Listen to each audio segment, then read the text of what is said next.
Boa noite, meus irmãos. Mais uma vez, nós estamos aqui na presença do nosso Deus.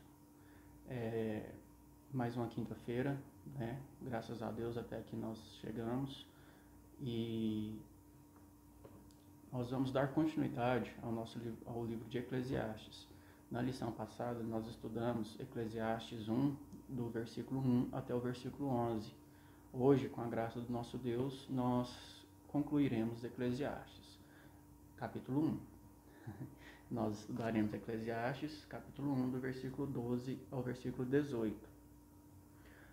Na lição passada, nós aprendemos que talvez nós tenhamos nos apegado muito a coisas ilusórias, a coisas vãs, a coisas que são como correr atrás do vento. Ou seja, nós estamos presos, né? Nós estamos talvez arraigados em coisas que não são edificantes para nós, em coisas que não são o que importam, né? E que talvez se o Espírito Santo não abrir os nossos olhos, nós gastaremos a nossa vida toda atrás dessas coisas, né? Tudo que o mundo oferece, que nos ilude, que nós gostamos, que nós queremos, que nós talvez almejamos, né? E isso, meus irmãos, o que ficou claro é que essas coisas, elas são ilusão para nós, elas nos prendem e elas nos tomam um tempo. E aí talvez nós cheguemos, né, lá na frente e nós nos arrependamos, porque nós não gastamos o nosso tempo no que de fato era importante, que era servir ao nosso Deus, que é fazer a vontade do nosso Deus, porque isso não é ilusão, isso não é vapor, isso não é correr atrás do vento, isso é eterno, né, meus irmãos?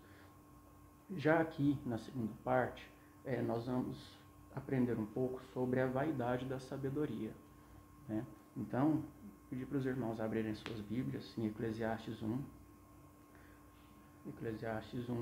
versículo 12. Eclesiastes 1, versículo 12.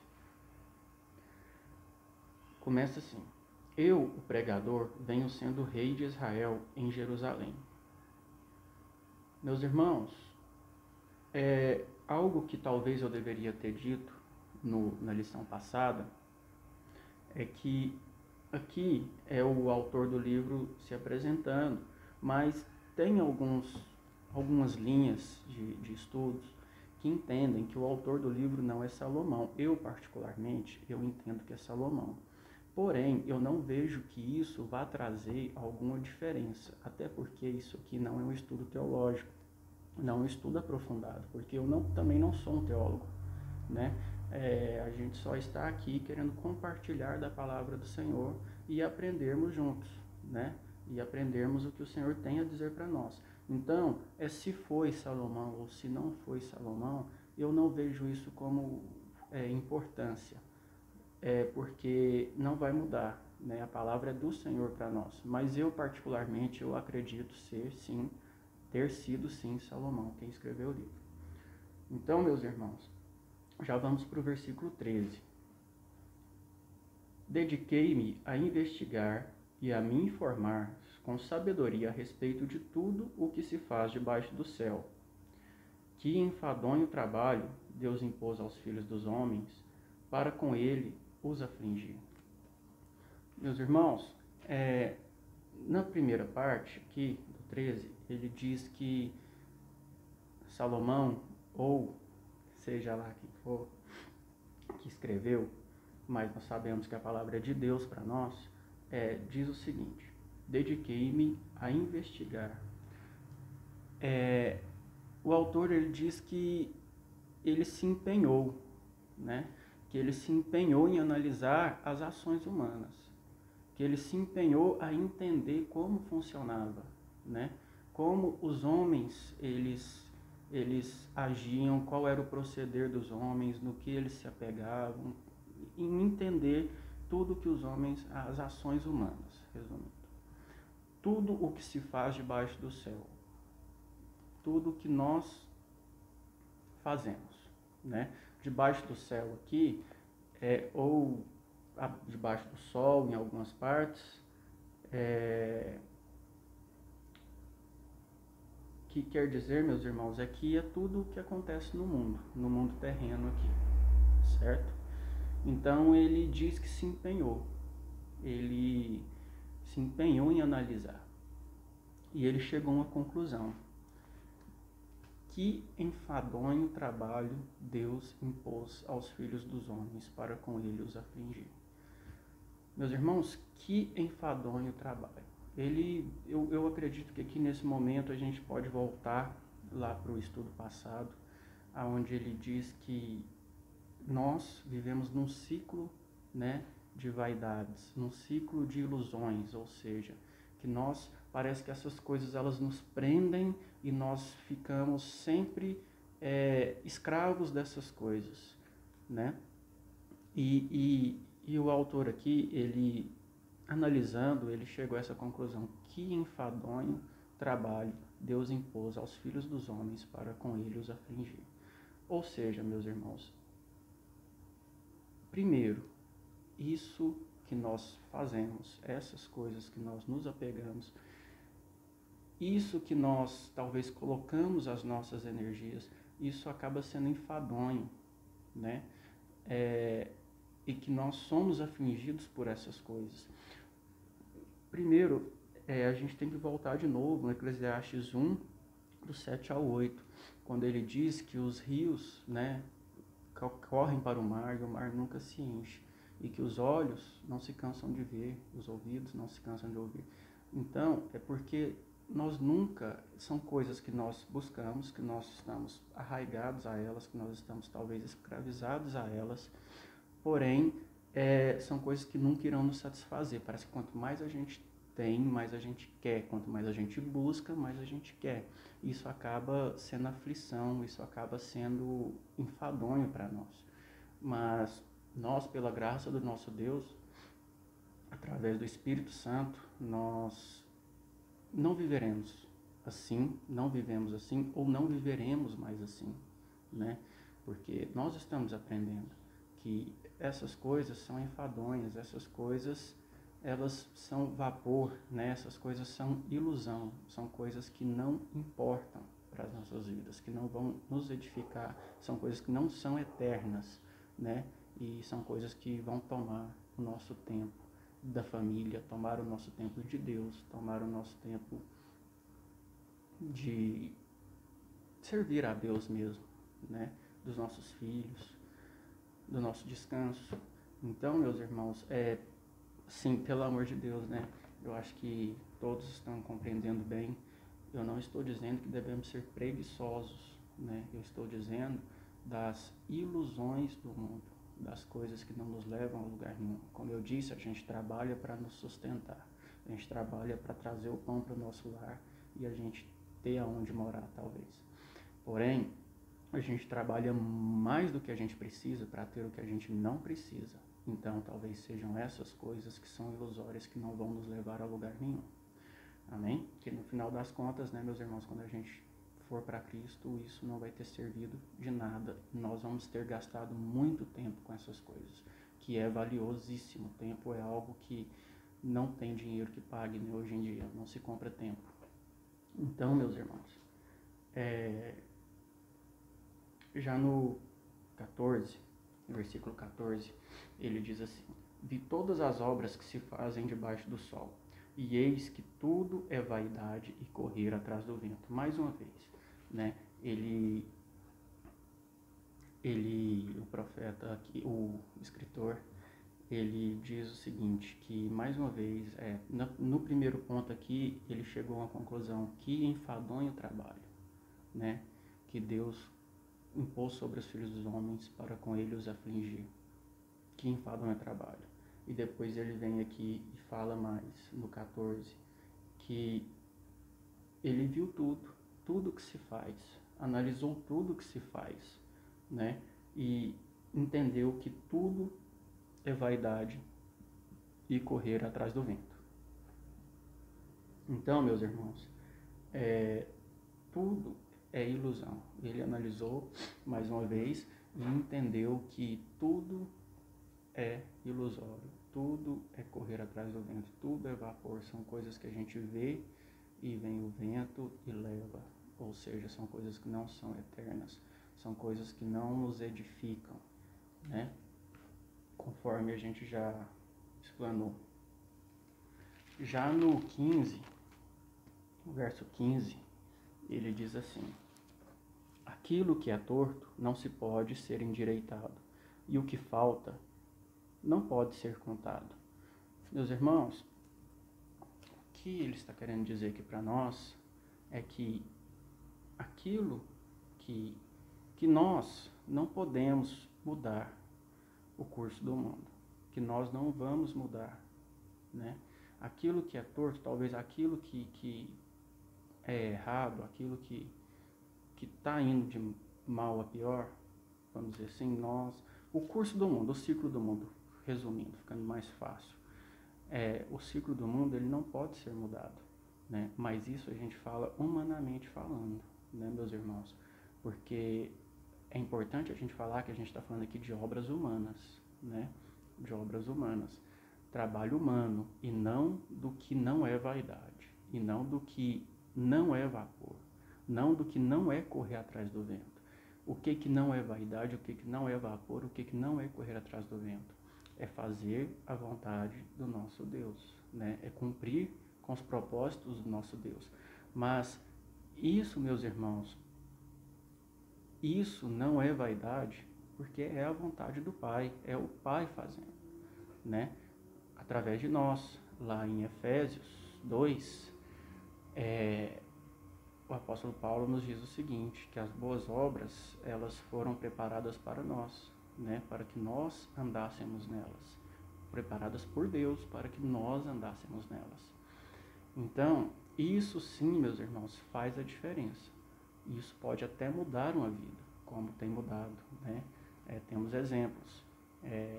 Exemplo próximo de nós, da nossa Igreja Batista Pão e Vida, nós temos o Ministério Pão e Vida, né? Que isso sim faz a diferença. É a vontade de Deus sendo realizada através de nós, né? Através do pastor Luiz, pastor Flávio, o irmão Gabriel, que ali está, o irmão Luciano, né? Os irmãos me perdoem se eu esqueci de algum, mas é uma obra, é um projeto, né? É um projeto que eles trabalham ali com andarilhos, né? A cada 3 meses, se eu não me engano, eles viajam e saem nas estradas aí levando pão, levando suco e levando a palavra de Deus para os andarilhos. E aqueles que querem, eles são levados para o Ministério Pão e Vida, que é uma chácara, né? Que é uma casa, que é um abrigo, aonde eles ali são tratados espiritualmente e também dos seus vícios, e são devolvidos para suas famílias, né? Abençoados e transformados. Então, os irmãos que tiverem curiosidade, digitem aí no YouTube ou no Google Ministério Pão e Vida, né? Então, voltando, que aqui ele está dizendo que o curso do mundo, as nossas obras humanas não vai mudar, né, meus irmãos? O ciclo do mundo não vai ser alterado. O que é torto não se pode endireitar, né? E aí depois ele vem aqui e fala, voltando, o que é torto não se pode endireitar só quando é a vontade do Pai realizada através das nossas vidas, né? Que isso fique bem claro. Então, meus irmãos, ele vem e continua no 15. O que é torto, o que falta, né? Não pode ser contado. O que falta não pode ser contado. O que ele está dizendo aqui, meus irmãos, é que existem coisas que nós nunca saberemos. Existem coisas que não foram reveladas para nós. E talvez não sejam. E tem coisas, meus irmãos, que nós só saberemos na glória. Só na glória com o nosso Deus. E às vezes, nós nos aplicamos muito, né? Nós perdemos muito tempo querendo entender coisas que não são para ser compreendidas. É difícil falar isso, né? Porque isso trabalha no ego humano, né? Talvez a gente não consiga aceitar o fato de que a gente não pode compreender certas coisas, né? Que a gente não pode entender certas coisas. Mas eu acredito plenamente nisso. E eu acredito que aqui também está falando nesse sentido. E através dos estudos que eu me aprofundei a respeito de Eclesiastes, é esse o sentido. Então, o que falta não pode ser contado. Meus irmãos, tem coisas que não adianta a gente gastar tempo, gastar energia, perder, né, vamos dizer assim, perder os cabelos da cabeça, tentando decifrar, tentando descobrir. Tem coisas que não foram reveladas a nós e não serão. Tem coisas que serão e tem coisas que já foram. Então, é isso, né, meus irmãos? Talvez nós não devamos nos aplicar, gastar as nossas energias com o que não pode ser contado. Entender o que não pode ser entendido. Amém? Já no verso 16 e 17, nós vamos ler os dois juntos, verso 16 e 17, diz o seguinte, Eclesiastes 16 e 17, pois nem o sábio, nem o tolo serão... meus irmãos. Pois nem o sábio, nem o tolo serão lembrados de tudo aquilo que cai no esquecimento. O sábio pode... estou no 2 aqui. Perdi a concentração um pouquinho. 16 e 17. Eu disse a mim mesmo, eu me tornei importante e superei em sabedoria todos os que governaram em Jerusalém antes de mim. O meu coração tem tido larga experiência da sabedoria e do conhecimento. Procurei conhecer a sabedoria e saber o que é a tolice e a falta de juízo, mas descobri que também isto é correr atrás do vento. Meus irmãos, o 17 aqui, ele é muito, vamos dizer assim, é muito enfático, né? Assim procurei conhecer a sabedoria e saber o que é tolice e a falta de juízo, mas descobri que também isto é correr atrás do vento. Primeiro ponto que eu gostaria de falar com os irmãos. Aqui nós não estamos falando de sabedoria humana. Por que nós não estamos falando de sabedoria? Aqui nós não estamos falando da sabedoria de Deus. Nós estamos falando de sabedoria humana. Por que nós não estamos falando da sabedoria que vem do alto? Daquela que nós devemos buscar, a sabedoria que vem do alto. Porque nós não estamos falando dela, estamos falando da sabedoria humana. Porque aqui está dizendo que essa sabedoria aqui é correr atrás do vento. Por mais que ela pareça ser uma sabedoria pura, uma sabedoria boa, mas é uma sabedoria que é correr atrás do vento. E a sabedoria que vem do alto, ela não é correr atrás do vento. Ela também, meus irmãos, é de transformação para as nossas vidas. Ela também é eterna para nós. Ela também vale como transformação mesmo para nós, né? Então ela não é correr atrás do vento. Então, meus irmãos, nós estamos falando aqui de outra sabedoria, não aquela que vem do alto. Nós estamos falando de sabedoria humana, a sabedoria de entender como o mundo funciona. E o que ele está sendo bem específico aqui é que é a sabedoria de entender como o mundo funciona, como as pessoas agem, né? Isso, meus irmãos, fica claro que por conta desse correr atrás do vento, ao meu ver, a minha interpretação, de que essa não é a sabedoria que vem do alto, só reforçando, né? Então, mais uma vez aqui ele disse que procurou, né, que ele entendeu tudo e que descobriu que isso também não servia de nada. E diz mais, meus irmãos, lá no 18, eu acho assim, o ponto-chave desse versículo, dessa parte, desse estudo nosso, ele diz o seguinte: porque na muita sabedoria há muito enfado, e quem aumenta o seu conhecimento, aumenta também a sua dor. Porque na muita sabedoria há muito enfado. Primeiro ele vem aqui e fala que isto também é correr atrás do vento. E fala que há muita sabedoria, há muito enfado. E quem aumenta o seu conhecimento, aumenta também a sua dor. Meus irmãos, o que ele está dizendo aqui é que saber demais dói e frustra a gente. Saber demais dói e frustra. Eu, particularmente, eu tinha uma prática na minha vida de acordar cedo e a primeira atitude minha era ler notícias, né? Abria tudo quanto era meios de comunicação, de notícias e me inteirava. E nisso eu comecei a entender algumas coisas, né? Como funciona, talvez como funciona a nossa política, como funcionam os nossos poderes e como caminhava, né? E de repente, meus irmãos, eu me deparei com uma situação muito grave e que me frustrou muito, que me entristeceu muito, que foi de um poder em um momento, um dos nossos poderes, né? Uma das nossas instituições abrir, né, um processo contra uma determinada pessoa, e essa pessoa também tinha muito poder, e de repente essa pessoa conseguiu também abrir outro processo contra esse outro poder, aí ficou um contra o outro.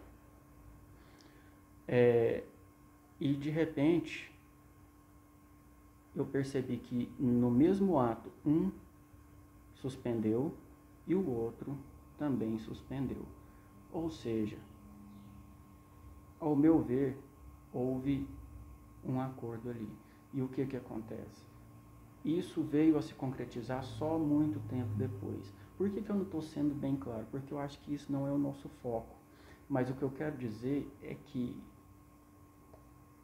depois que eu compreendi que as coisas eram assim e que talvez aquilo que era torto não poderia ser endireitado, e isso me frustrou muito, porque eu entendi o que aconteceu ali e isso me entristeceu muito. E eu percebi que também esse meu apego às notícias estava me frustrando em todas as outras áreas, não só nesse caso específico, né? Comecei a compreender algumas coisas e isso começou a me entristecer. Hoje, meus irmãos, eu continuo lendo notícias, mas não com o mesmo vigor de antigamente, porque eu percebi que eu saber dessas coisas estava me causando dor, frustração. E referente a isso, eu vi um comentário muito, muito rico aqui na Bíblia de Estudo, a NAA, Nova Almeida Atualizada, uma Bíblia muito boa, gosto muito dela, gosto também da de Genebra. Diz o seguinte, em seu comentário, versículo 18, fala o seguinte, gostaria de finalizar com isso. A sabedoria é uma faca de dois gumes. Obter sabedoria e entendimento significa obter uma visão mais clara das tragédias da vida em um mundo marcado pelo pecado. Então, meus irmãos, talvez a gente comece a ver coisas que a gente, na nossa simplicidade, não veria, e isso começa a nos afligir. E foi essa conclusão que o autor chegou. Então, meus irmãos, mais uma vez, que nós continuamos no foco de Eclesiastes, né?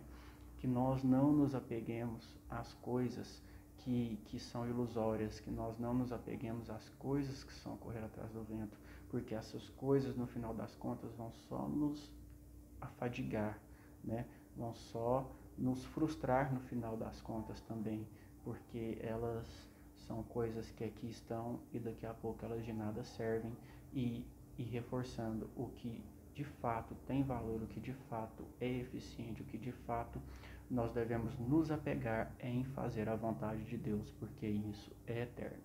Amém?